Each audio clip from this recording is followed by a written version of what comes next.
My black janitor thinks mopping floors around my gym makes him understand fighting.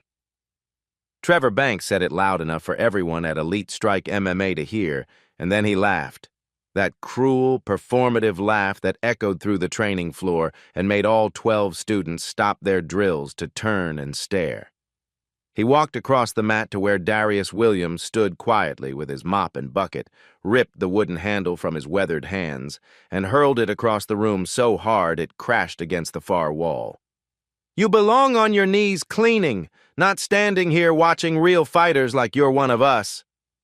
Darius said nothing, his face showing nothing.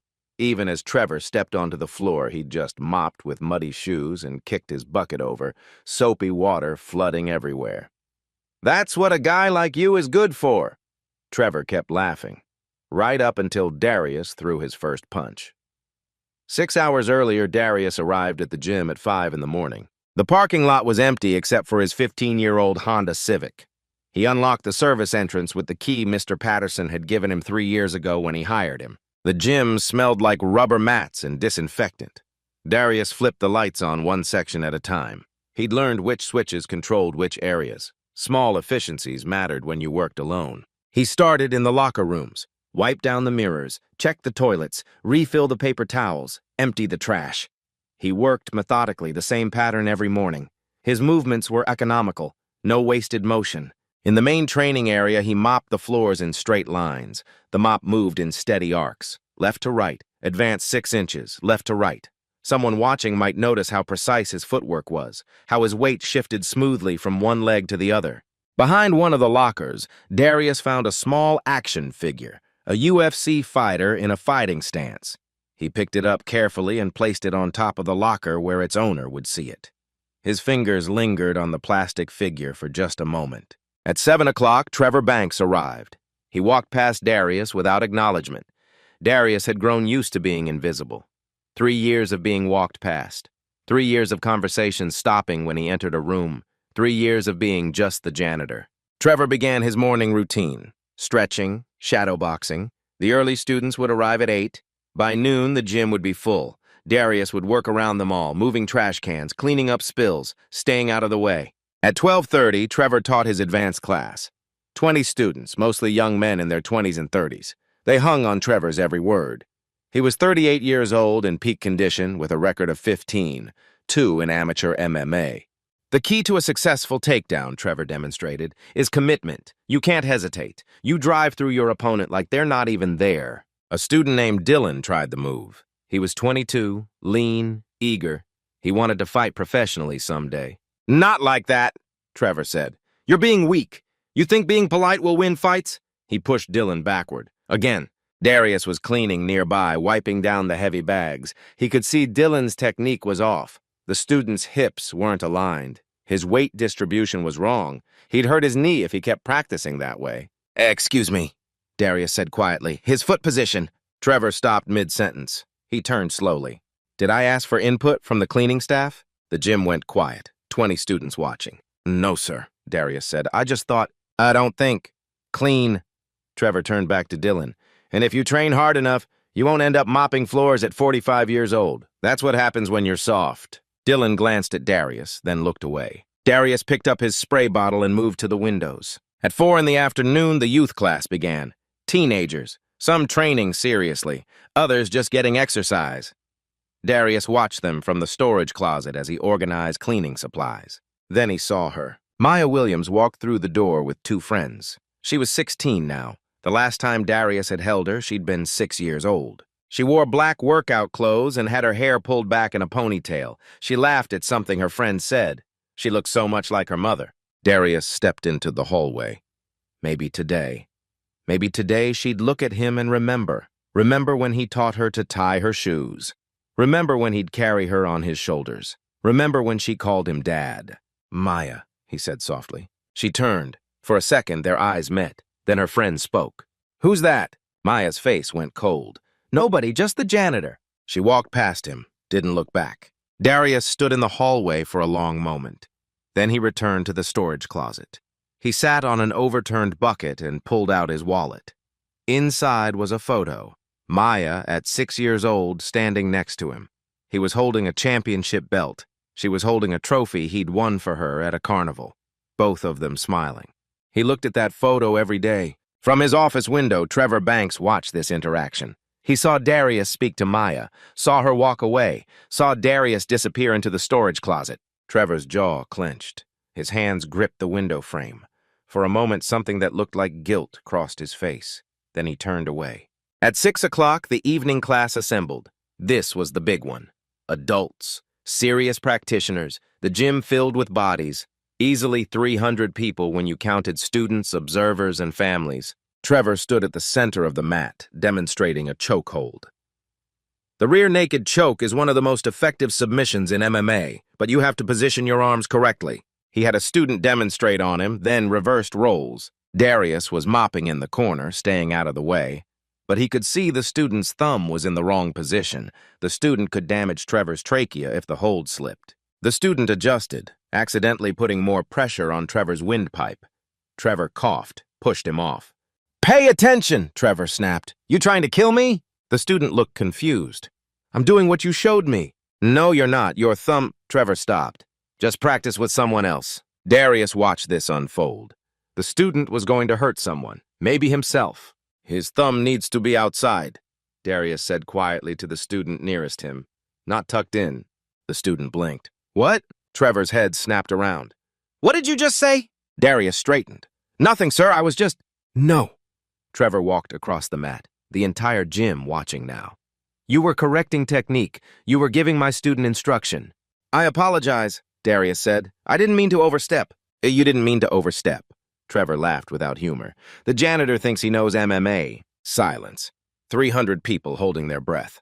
And that's when Trevor saw it.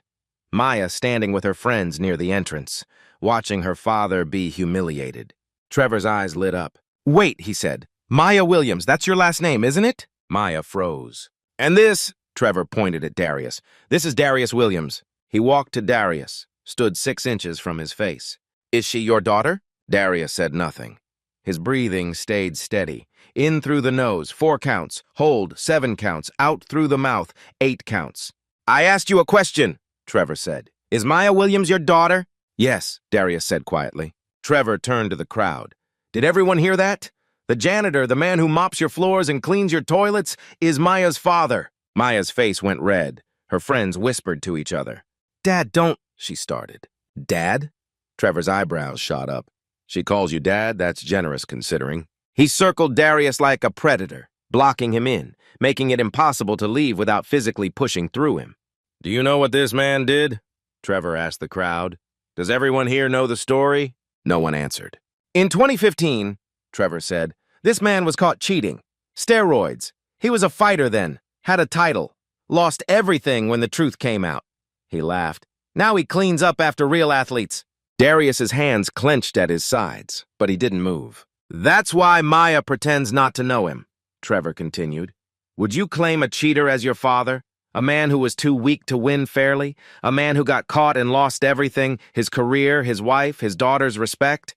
"That's enough," Darius said. His voice was still quiet, but something in it made Trevor pause.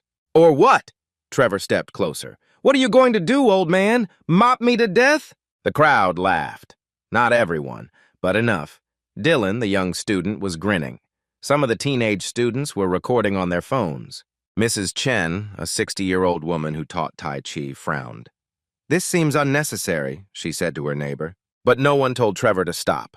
Trevor walked to where Darius had left his cleaning supplies. He picked up the mop bucket. It was full of dirty water. He carried it back and set it at Darius's feet. "You know what?" Trevor said. "I'll make you a deal. Prove you're not a nobody. Prove you're not just a washed-up liar." He kicked the bucket. Water splashed across Darius's work pants, the only pants Darius owned that were decent enough for work. They soaked through immediately. Darius stood perfectly still. "Fight me," Trevor said. "Right here, right now. Show everyone that you're not just a cheater who got caught. Show your daughter you're actually a man." The gym erupted in noise, students talking over each other, some excited, some uncomfortable. "Trevor, that's completely inappropriate." Mr. Patterson, the gym owner, pushed through the crowd. He was 65, gray-haired, trying to maintain order. "He insulted my teaching," Trevor said, "in front of my students. He thinks he knows better than me, so let him prove it." "I don't want to fight you." Darius said. Of course you don't. Trevor walked over to Maya. She backed up. Your daughter's watching, Darius. She's watching you do nothing. Again. Just like you did nothing when they took your title. Just like you did nothing when your wife left. Just like you've done nothing for 10 years except push a mop. Dad, Maya said, her voice cracked. Just go. Please just go. Darius looked at his daughter. She was crying now. Her friends had stepped away from her, the entire gym staring. Trevor pulled out his phone. He pulled up a photo and held it in front of Darius's face. Is this you? It was a photo of Darius from 2015, holding a championship belt. Darius Silent Storm Williams, National MMA Champion 2012 through 2015, record 28 to 1 inches. Darius said nothing. I'll tell you what happened, Trevor said to the crowd. He got caught with steroids in his system after his last fight, stripped of his title, banned from competition. Turns out his whole career was a lie. Every win, chemicals, every title, fake. That's not... Darius started. Not what? Trevor shoved the phone closer. You going to tell me the athletic commission was wrong, that the lab tests were wrong, that you're actually innocent? He pulled out his wallet and produced a photograph, the same one Darius kept in his pocket. Maya as a little girl, standing next to Darius after a fight. I found this taped in the storage closet, Trevor said. It wasn't true, but no one knew that. He keeps pictures of his daughter hidden away because he's not allowed near her, because she wants nothing to do with him. Trevor held the photo up for everyone to see. Then he dropped it on the wet floor. The frame cracked. Oops, Trevor said. Darius looked at the broken frame, at his daughter's face staring up through cracked glass. Trevor placed his shoe on top of it. You going to pick it up? Trevor asked. You going to bend down and scrape your precious memory off the floor like the garbage it is? Darius's breathing changed, still controlled, but faster now. Or, Trevor said, you could do something. You could show everyone here that you're not just a pathetic old man with a mop. He pressed down. The glass shattered completely. His heel twisted, grinding the photo into fragments. Maya made a sound, a gasp or a sob. That's when Darius spoke. 1 round, he said. The gym went silent. What? Trevor blinked. 1 round, Darius repeated. 5 minutes. Standard MMA rules. You and me. Trevor's smile returned. You're serious. Set the terms in front of everyone, Darius said. Make it official. You're 45 years old, Trevor said. I train 6 days a week. You clean toilets. I know what I am, Darius said. Do you? Trevor's smile faltered for just a second. Then it came back wider. Okay, he said. Let's set terms. When I win, and I will win, you leave this gym. You leave this city. You don't contact Maya again, ever. Maya gasped. No! And when you lose, Darius said, his voice quiet but clear, you tell the truth. Here, in front of everyone. About what really happened in 2015. Trevor's face went pale. For just a moment, fear flickered across his features. Then he recovered. I don't know what you're talking about. Yes, you do, Darius said. They stared at each other, the entire gym holding its breath. Fine, Trevor said finally. Sure. If somehow you win, I'll tell everyone what a great champion you were, whatever fantasy you need. He turned to Mr. Patterson. Get a notary. Make this official. I want it documented when he loses. Mr. Patterson looked between them. His face was troubled. Gentlemen, I don't think this is... Get a notary, Trevor repeated. Or I walk. I'll take my students with me. You know I will. Mr. Patterson hesitated, then nodded. I'll call my lawyer. He's notarized before. While they waited, Trevor had one of the students write the terms on the gym's whiteboard. Everyone could see it. Everyone could record it on their phones. The terms were simple. Official agreement. Darius Williams versus Trevor Banks. 1 round, 5 minutes, standard MMA rules, no headgear. If Trevor wins, Darius leaves gym, leaves city, no contact with Maya Williams. If Darius wins, Trevor submits written confession to State Athletic Commission regarding 2015 incident. Trevor Banks, signature pending Darius Williams, signature pending, witnessed by James Patterson, owner, Sandra, Dylan, Thomas Morrison, senior members. The lawyer arrived 30 minutes later. A man in his 50s named David Reeves. He read the terms, frowned. This is highly unusual, he said. Just notarize it, Trevor said. Mr. Williams? Reeves addressed Darius directly. You understand that if you lose, you're agreeing to leave the city? To have no contact with your daughter? I understand, Darius said. Dad, don't do this, Maya said. She was standing off to the side now. Her friends had left. Please, just walk away. Darius looked at her, really looked at her for the first time in months. I can't, baby girl. Not this time. Why not? Tears ran down her face. "You've stayed quiet for 10 years. Why does this matter now?" "Because," Darius said softly, "you're watching, and I need you to know the truth, even if it costs me everything else." Trevor laughed. "This is pathetic. Sign the paper, old man. Let's get this over with." They both signed. Reeves notarized the document. 4 witnesses signed below their names. "When does this happen?" Dylan asked. He was recording everything on his phone. "Sunday," Mr. Patterson said. "That's 2 days from now. Friday night is not appropriate for—" "2 days is fine," Darius said. "You need 2 days to prepare," Trevor mocked. "Going to get in shape? Remember how to fight?" Darius didn't respond. He picked up his mop and bucket. The water had spread across the floor. He began cleaning it up. Trevor watched him for a moment, then turned to his students. "Class is over. Everyone be here Sunday at 6 p.m. You're going to see what happens when amateurs challenge professionals." The crowd dispersed slowly. People were talking in clusters, pulling out phones. The story was already spreading. Mrs. Chen approached Darius as he cleaned. "Young man," she said quietly, "I don't know what happened in your past, but I've watched you work here for 3 years. You move like someone who understands their body, like someone with training." Darius continued mopping. "Thank you, ma'am. That chokehold advice you gave," she continued. "You were right. I've taught martial arts for 40 years. I saw the mistake too." "Doesn't matter now," Darius said. "Perhaps it does." She touched his shoulder briefly. "There's something about you. I can't place it, but I'll be watching Sunday." She walked away. Maya lingered near the entrance. When most people had left, she approached her father. "Why did you do that?" she asked. "Why didn't you just walk away like you always do?" "Because," Darius said, meeting her eyes, "walking away means you keep believing the lie. I can't let that happen." "What lie?" "You'll find out Sunday," he said, "one way or another." Maya shook her head. "You're going to get hurt. He's going to destroy you, and then you'll be gone. Forever." "Maybe," Darius said. "But at least you'll know who your father really is, not the story you've been told." He returned to his cleaning. Maya stood there for a long moment. Then she left. The gym emptied. Darius finished mopping. He threw out the broken picture frame, carefully removing the torn photo. He placed it in his wallet next to the intact one he'd kept there all along. As he locked up for the night, Trevor's voice echoed from the parking lot.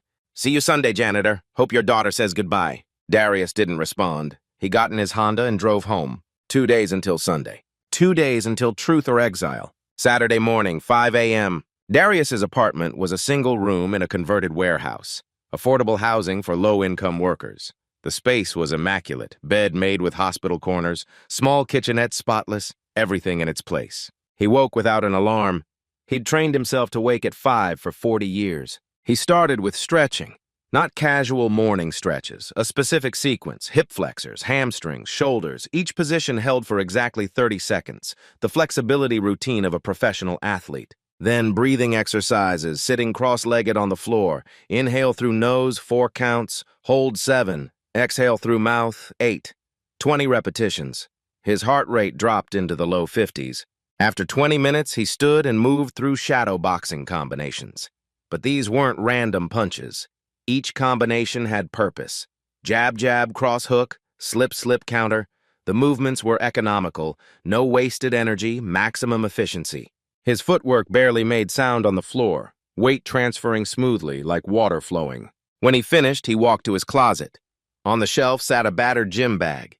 He'd kept it hidden for 3 years. He pulled it down and unzipped it. Inside, hand wraps, yellowed with age, a championship belt, tarnished but real, and newspaper clippings. He picked up one article. The paper was fragile now, edges yellowing. Champion Williams stripped of title in doping scandal by Sarah Martinez. Sports Reporter, December 14, 2015. The State Athletic Commission announced today that MMA champion Darius Silent Storm Williams has been stripped of his national heavyweight title following a positive test for performance-enhancing substances. Williams, 35, held the title for 3 years with a record of 28-1. "The test results are conclusive," said Commission Director Frank Morrison. Mr. Williams' post-fight sample contained banned substances at levels far exceeding trace amounts. This is a clear violation of athletic integrity. Williams maintains his innocence but has declined to fight the ruling due to lack of legal resources. His attorney withdrew from the case after Williams could not pay legal fees. The title will be awarded to runner-up contestant pending review. Darius read it for the 1,000th time. Then he pulled out another clipping from deeper in the bag. This one he'd never shown anyone. It was from a small community newspaper, 3 paragraphs, published 6 months after his ban. Local gym trainer Trevor Banks promoted to head coach. Trevor Banks, 28, has been promoted to head coach at Patterson's MMA gym after 3 years as assistant trainer. Banks said he was grateful for the opportunity and looked forward to growing the program. When asked about the promotion, gym owner James Patterson noted that Banks had recently received a substantial family inheritance that allowed him to invest in the gym's expansion. Darius sat on his bed holding both articles. He remembered that night in 2015, before the fight. He'd been with Maya. She was 6 years old. "Daddy, will you win tonight?" she'd asked, sitting on his lap in the locker room. "Always, baby girl," he'd said, "and I'll always come home to you." The fight had been easy. Technical knockout in the 3rd round. Clean, professional, no unusual fatigue, no enhanced strength, just skill and training. 48 hours later, the commission showed up at his door. Positive test results. Banned substances in his post-fight sample. "I didn't take anything," he'd told them. "The test doesn't lie," they'd responded. They'd confiscated his belt, frozen his fight purse, opened an investigation. His wife, Linda, had believed him at first. But as the legal bills mounted and the evidence piled up, she'd started to doubt. "Maybe you did it without realizing," she'd said. "Maybe it was in a supplement." "I don't take supplements," he'd replied. "You know that." "Then explain the test, Darius. Explain why they found it in your system." He couldn't. The attorney he'd hired charged $200 an hour. After 6 hours of work, Darius was out of money. The attorney withdrew. "You need someone who'll work pro bono," the attorney had said. "But cases like this, no one takes them. The evidence is too clear." Darius had tried to represent himself, but the commission wasn't interested in his testimony. Test results were test results. 6 months later, Linda filed for divorce. She got primary custody of Maya. Darius got supervised visitation 1 weekend a month. "I can't have my daughter around someone who makes such poor choices," Linda had told the judge. The visits lasted 2 years. Then Maya, at 8 years old, asked to stop coming. "She says it's too hard," Linda explained.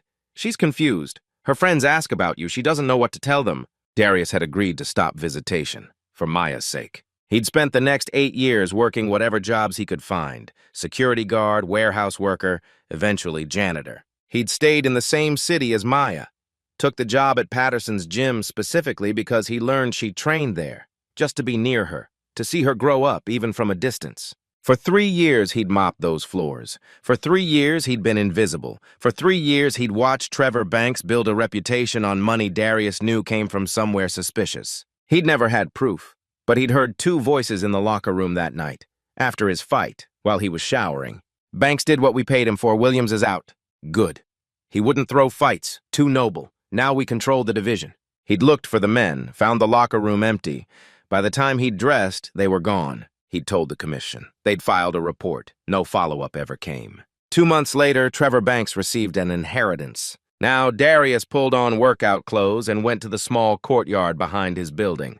A patch of concrete, chalk marks on the ground from where kids played basketball. He marked out a 5x5 square, the approximate size of an MMA ring. Then he practiced. Footwork first, tiny steps, weight on the balls of his feet, moving forward, backward, lateral.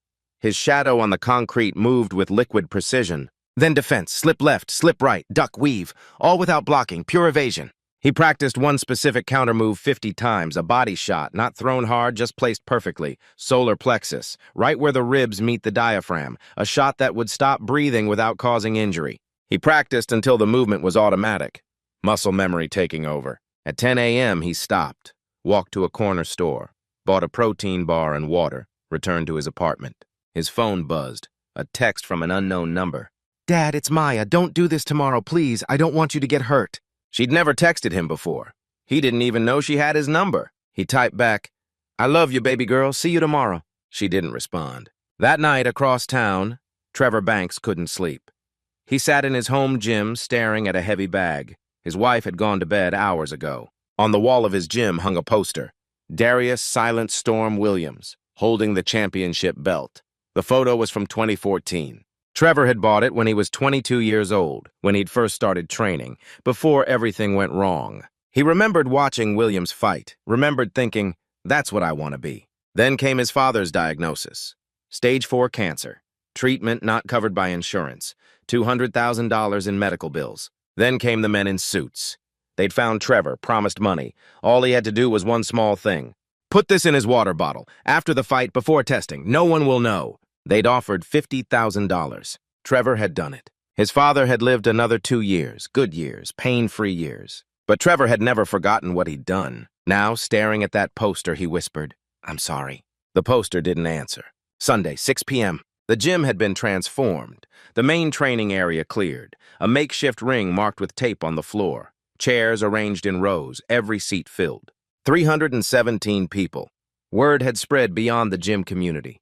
People came from across the city. Someone had posted about it on social media. Disgraced fighter versus his former teammate, 10 years of bad blood. The story had grown with each retelling. Dylan was recording everything on his phone. He'd set up a tripod. "This is going to get 1 million views," he told his friends. Mr. Patterson stood at the center of the ring area holding a microphone. "Ladies and gentlemen, I want to remind everyone that this is a sanctioned sparring match. 5 minutes, standard MMA rules. No strikes to the back of the head. No groin shots. No eye gouging. I will stop this if anyone is seriously injured." He looked at both men. "Gentlemen, do you understand and agree?" Trevor entered first. He wore red shorts and black gloves. His walkout was aggressive, shadow boxing, bouncing on his toes. The crowd cheered. These were his students, his supporters. Then Darius entered. Black shorts, white tape on his hands, no gloves yet. Mr. Patterson would provide those. He walked to the ring in silence. No showboating, no acknowledgement of the crowd. Maya stood in the back, near the emergency exit. Her hood was up. She'd almost not come, but she needed to see this, needed to see how it ended. The men met in the center, Mr. Patterson between them. "Gentlemen, we have rules. Follow them. Respect them. This is not a street fight. This is controlled sparring." "Sure," Trevor said. "Controlled." Darius said nothing. They touched gloves. Trevor's hand was shaking slightly. Darius noticed. The timer started, 5 minutes. Trevor came out aggressive. 3 quick jabs, a cross, a leg kick. Darius wasn't there for any of them. He'd moved 6 inches, no more, just enough. Trevor threw again. Hook, uppercut, overhand right. Air. Darius's footwork was minimal. Tiny adjustments, weight shifts. His head moved on a different axis from his body. Trevor's punches missed by margins so small they looked like they should have landed. "Stand still," Trevor shouted. The crowd murmured. Mrs. Chen leaned forward in her seat. "Oh my God," she whispered. 30 seconds gone. Trevor pressed forward, throwing combinations now. Jab, cross, hook, kick. A flurry of strikes. Darius slipped between them like water through fingers. He hadn't thrown a single punch. Dylan lowered his phone slightly. "How is he?" 60 seconds. Trevor was breathing hard now. Frustration made his technique sloppy. He lunged in with a takedown attempt. Darius's hips moved back, just enough. Trevor's arms closed on nothing. Trevor stumbled. "Fight me!" Trevor yelled. "Throw something!" Darius circled. His breathing was steady, in through nose, out through mouth. "I am," Darius said quietly. 90 seconds. The older members of the crowd began to recognize something. The way Darius moved, the economy of motion, the precision. Thomas Morrison, 58 years old, stood up. "Holy shit," he said, "I know who that is." His neighbor shushed him, but Thomas was staring at Darius like he'd seen a ghost. 2 minutes. Trevor was gasping now, throwing wild hooks, desperate. His punches had no technique, just rage and fear. One punch got close, a hook that should have landed on Darius's temple. Darius caught it. His hand closed around Trevor's fist mid-air, held it. The crowd gasped. Darius looked Trevor in the eyes. "You know what you have to do, Trevor." Trevor jerked his hand away, staggered back. 2 minutes, 30 seconds. "That's Silent Storm," Thomas Morrison said louder. "That's Darius Williams, the champion." People pulled out phones, started Googling. The name spread through the crowd like wildfire. "No way. The guy from 2015? I thought he was banned." "Look at him move!" Trevor heard the whispers. Panic crossed his face. He charged in, completely uncontrolled. Darius sidestepped. Trevor's momentum carried him into the tape boundary. He caught himself on the rope. 3 minutes. Trevor turned, chest heaving. His hands dropped to his knees. I can't breathe." "You can," Darius said. 4 counts in, 7 hold, 8 out. Breathe, Trevor. Trevor looked up, confusion and fear in his eyes. Darius stood in fighting stance. Still hadn't thrown a punch. "This isn't about hurting you. It's about truth." Trevor straightened, threw one more combination. Weak, slow, desperate. Darius slipped them all. 3 minutes, 30 seconds. "Please," Trevor said. He wasn't talking to Darius. He was talking to himself. Please don't make me. He lunged forward one last time, a sloppy right hand, no technique, just hope. Darius's counter was surgical. One body shot. Not thrown hard, but placed perfectly, right at the solar plexus, where the ribs meet the diaphragm. Trevor's eyes went wide. All air left his lungs. His knees buckled. He dropped to the mat. Not knocked out, conscious, just unable to breathe, his diaphragm spasming, his body in shock. Darius stood over him, offered his hand. Trevor took it. Let Darius pull him up. Mr. Patterson stepped between them. That's it, fight's over. Winner, Williams. The crowd erupted, but not in cheers, in stunned silence, then in noise, everyone talking at once. He barely moved. Did you see that footwork? That's championship level? I can't believe. Thomas Morrison was on his phone, pulling up old fight videos. Look at this. That's him. Same exact style. The videos played. Darius from 2014, moving exactly the same way, the same slips, the same footwork, the same controlled precision. Recognition spread through the gym like a wave. It's really him. Silent Storm, the champion. Trevor was on his knees crying, not from pain, from guilt. Darius knelt beside him. I know it's hard, but they need to hear it. Maya needs to hear it. Trevor looked up, saw Maya standing in the back, saw 300 people with phones out recording. I'm sorry, Trevor whispered. God, Darius, I'm so sorry. I know, Darius said. Now everyone else needs to know. He helped Trevor to his feet. Mr. Patterson handed Trevor the microphone. 317 people went silent. Trevor held the microphone. His hand shook so badly the device rattled. He looked at Darius, then at Maya, then at the 300 faces watching him. Darius Williams never took steroids, he said. The gym went dead silent. I did it. I was paid to tamper with his water bottle after his fight in December 2015, before the drug test. Gasps rippled through the crowd. A betting syndicate wanted him out of the division, Trevor continued. His voice cracked. He wouldn't throw fights. He had integrity, so they used me to destroy him instead. Trevor, Mr. Patterson started. No. Trevor held up a hand. Let me finish. I need to finish. He took a breath. Tears ran down his face. My father had cancer, stage 4. I needed money for treatment. These men approached me, offered $50,000. All I had to do was put something in his water bottle, after the fight, before testing. He looked at Darius. I thought it would just be one fight. I thought you'd lose the title but keep fighting. I didn't know they'd ban you, didn't know they'd destroy your whole life. You knew, Darius said quietly. You just didn't care enough to stop. Trevor nodded. You're right, I knew, and I did it anyway. Maya pushed through the crowd, stopped 10 feet from her father. Her face was wet with tears. I've been coaching here for 6 years, Trevor said. Every day I saw him cleaning, knowing what I did to him, knowing he was here because of his daughter, knowing she wouldn't speak to him because of my lie. He turned to Mr. Patterson. The inheritance I told you about, that was the payoff. $50,000 to ruin a good man. I used it to invest in this gym. I built my reputation on his stolen future. The lawyer, David Reeves, stood up. Mr. Banks, you understand you're confessing to conspiracy, fraud, and tampering with athletic testing. This is being recorded by dozens of people. I understand, Trevor said. I'll submit written testimony to the State Athletic Commission tomorrow morning. I'll name everyone I can remember. I'll testify in any proceeding they open. He walked to Darius, held out the microphone. Tell them, Trevor said.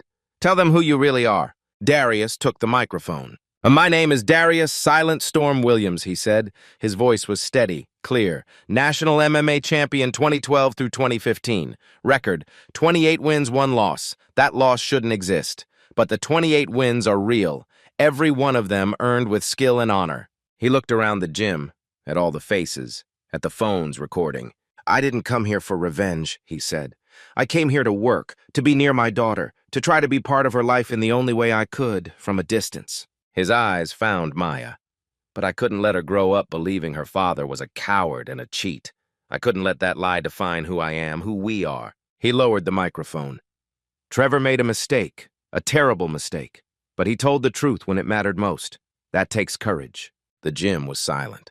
Then Thomas Morrison stood up, started clapping. Mrs. Chen joined him. Then Dylan. Then others. Within seconds, the entire gym was on its feet. Not for the fight, for the truth. The crowd pressed forward. People wanted to shake Darius's hand, to apologize, to touch someone who'd endured injustice and survived. I'm sorry I judged you, one woman said. I should have listened when you corrected my form, a student added. Hey, can I interview you, a local reporter asked. This story needs to be told. But Darius was only looking at one person. Maya stood frozen, 20 feet away, the crowd between them. Then someone moved aside, then another. A path opened. Maya walked forward, slowly, each step deliberate. She stopped 10 feet from him. You never took steroids, she said. Not a question, a statement. No, Darius said. You never cheated. No. You never abandoned me. Never. His voice broke. Not for 1 second. Maya's face crumpled. I called you a liar. I said I hated you. I wouldn't visit. I made Mom keep you away. You were a child, Darius said. You believed what you were told. That's not your fault, baby girl. It was never your fault. I should have known, Maya sobbed. I should have believed you. How could you? Darius asked gently. The whole world said I was guilty. Your mother said it. The courts said it. Even I couldn't prove otherwise. Why would an 8-year-old girl believe differently?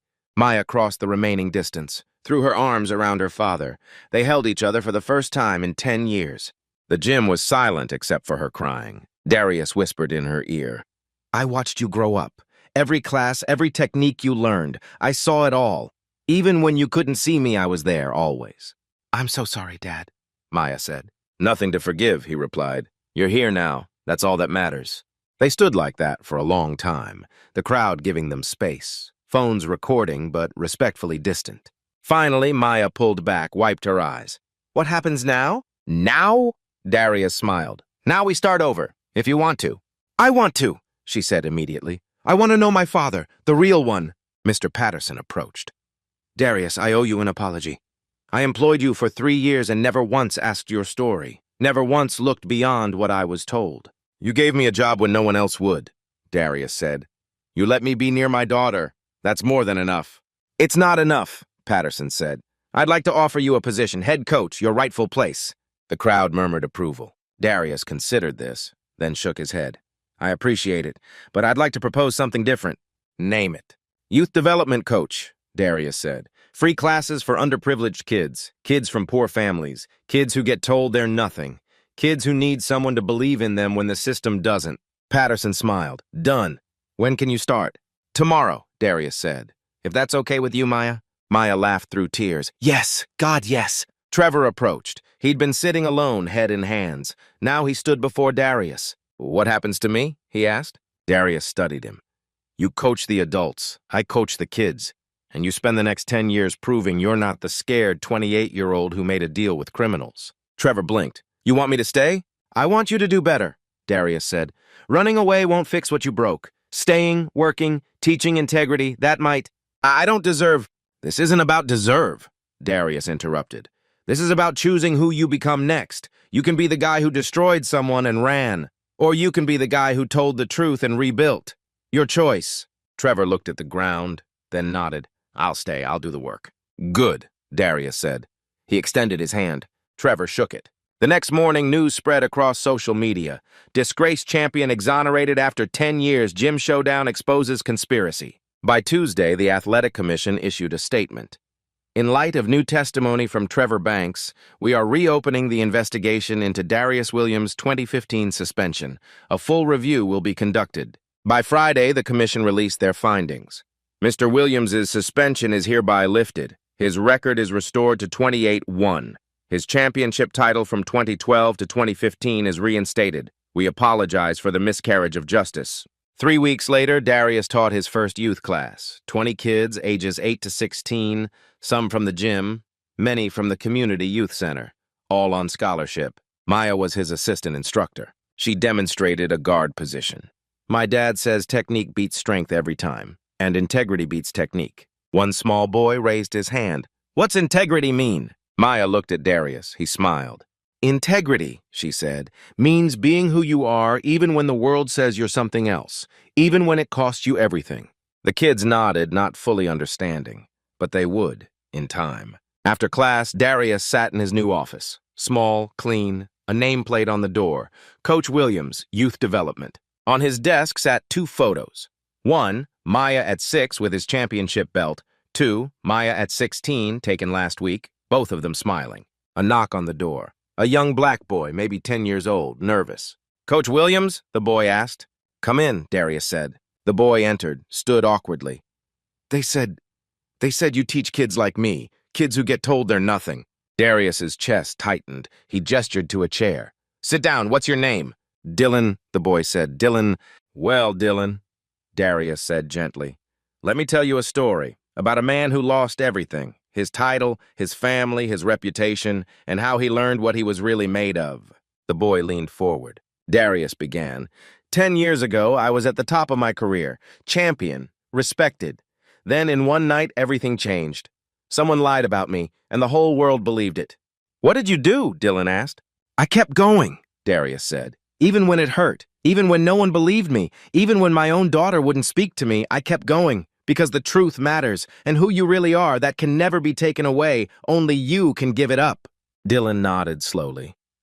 "My teacher says I'll never be anything. Says kids from my neighborhood don't succeed." "Your teacher is wrong," Darius said. He stood, walked around the desk, knelt to the boy's eye level. "You know what makes a champion? Not where you start, not what people say. It's about showing up, even when it's hard, even when no one's watching. That's real strength." The boy's eyes filled with tears. "Will you teach me?" "Yes," Darius said. "But first, I need you to make a promise. No matter what happens, no matter who doubts you, you never forget who you really are. Can you do that?" "Yes, sir," Dylan said. "Good." Darius stood.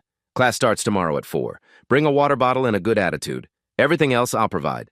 The boy smiled, ran out of the office. Darius returned to his desk, looked at the photos, at his daughter, at his past and his present. He thought about the last 10 years, the pain, the loss, the silence. He thought about Trevor's confession, about 300 witnesses, about truth emerging in its own time. He pulled out his journal, wrote a single line. "They tried to bury me. They didn't know I was a seed." He closed the journal, turned off the light. Tomorrow, 20 kids would arrive. 20 kids who needed someone to believe in them. 20 kids who needed to learn that their worth wasn't determined by their circumstances. 20 kids who needed to know that the strongest move isn't throwing a punch. It's knowing when not to. Darius locked his office door, walked through the gym. The late evening light streamed through the windows, casting long shadows across the mats. Maya was waiting by the entrance. "Ready to go, Dad?" "Yeah, baby girl," he said. "Let's go home." They walked out together, father and daughter, champion and student, two people who'd found their way back to each other through 10 years of darkness. The door closed behind them. In the gym, the lights dimmed, but the story, the true story, was just beginning to spread. Truth always does.